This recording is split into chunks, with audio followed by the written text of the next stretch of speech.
नमस्कार, आप देख रहे हैं न्यूज फॉर नेशन और मैं हूं प्रियदर्शन। बिहार में मंत्रिमंडल का विस्तार हुआ है और अब बिहार में भाजपा कोटे से मंत्रियों की संख्या 21 हो गई है, जबकि जदयू कोटे से केवल 13 मंत्री रह गए हैं। यानी कि नीतीश कुमार की पार्टी जदयू बिहार में भाजपा के मुकाबले छोटे भाई की भूमिका में आ गई है। तो आखिर ऐसी क्या मजबूरी हुई कि विधानसभा चुनाव वाले वर्ष में नीतीश कुमार इस फार्मूले पर राजी हो गए कि उन्होंने जदयू के मुकाबले भाजपा को ज्यादा मंत्रियों की संख्या देने पर अपनी रजामंदी जताई?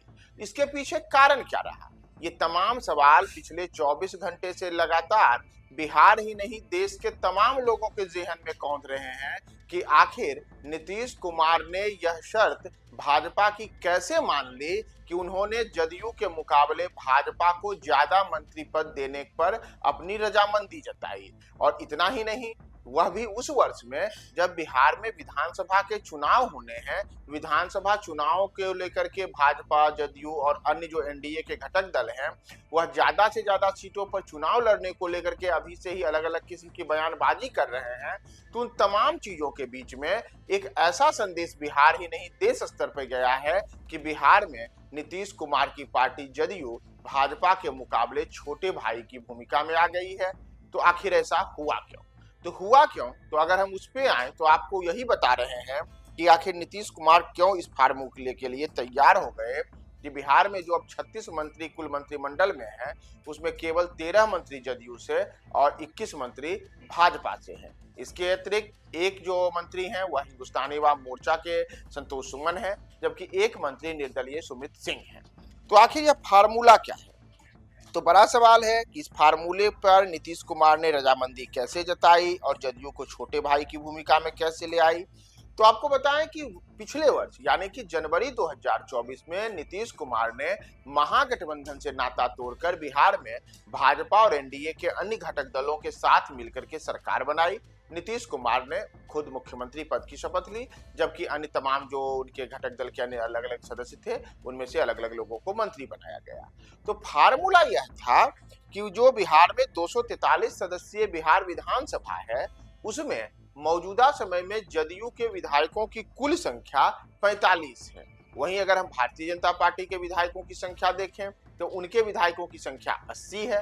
यानी कि भाजपा के विधायकों की संख्या अगर हम जदयू के विधायकों के मुकाबले देखें तो करीब करीब जो हम कह सकते हैं कि दोगुनी है, यानी कि 45 और 80, तो लगभग दोगुनी से थोड़ी सी कम संख्या भाजपा के विधायकों की है। तय यह हुआ था पिछले वर्ष कि जिसकी दल के जितने विधायक हैं उसको एक अनुपातिक तौर पे करके और उसके बाद उस आधार पे मंत्रियों की संख्या तय की जाएगी। यह फार्मूला था कि प्रति 3 से 4 विधायक पे एक मंत्री बनाया जाएगा, यानी कि 3 से 4 मंत्री पे एक विधायक मंत्री बनेगा। वहीं दूसरी ओर जो दूसरा गठबंधन है वह भी इसी फार्मूले पे चलेगा। तो चूंकि भाजपा के पास 80 विधायक हैं, तो स्वाभाविक है कि अगर प्रति 4 विधायक पर भी एक मंत्री बनता है, तो अगर हम 80 को 4 से डिवाइड करते हैं तो उसकी संख्या हो जाती है 20। तो उसी आधार पर जो भाजपा है उसके विधायकों में कुल 21 लोगों को मंत्री बनाने पर नीतीश कुमार सहमत हुए। चूंकि जदयू के पास केवल 45 विधायक हैं, तो उस आधार पर जदयू के अगर फार्मूले पे जाएं तो 13 मंत्री हैं, यानी कि 13 को अगर हम 4 से गुणा करें तो यह 52 होता है। तो नीतीश कुमार की पार्टी 45 विधायक के साथ भी यहाँ पे 13 मंत्री पद लेने में सफल रही है। यानी कि कहें तो 4 विधायक का भी फार्मूला नीतीश पर नहीं बनता है, उससे कम में ही नीतीश को 13 लोगों को मंत्री बनाने को लेकर के भाजपा ने अपनी सहमति जता दी। दूसरी ओर 80 विधायक होने के बाद प्रति 4 विधायक पर एक विधायक को मंत्री बनाने को लेकर के भारतीय जनता पार्टी तैयार हुई। तो यह फार्मूला जो है, इसी फार्मूले ने अब भारतीय जनता पार्टी के मुकाबले नीतीश कुमार की पार्टी जदयू को बिहार में छोटे भाई की भूमिका में ला दिया है। और यह सब कुछ हुआ है वर्ष 2020 के चुनाव परिणाम के कारण। जो जदयू को बिहार में केवल 43 सीटें मिली थी, उसका असर अब जाकर देखा भी जा रहा है कि नीतीश कुमार लाख चाह करके भी अपने दल के लोगों को ज्यादा से ज्यादा संख्या में मंत्री बनाने में सफल नहीं रहे हैं। और ऐसे में यह वर्ष यानी कि 2025 का वर्ष विधानसभा चुनाव के लिहाज से बेहद अहम है।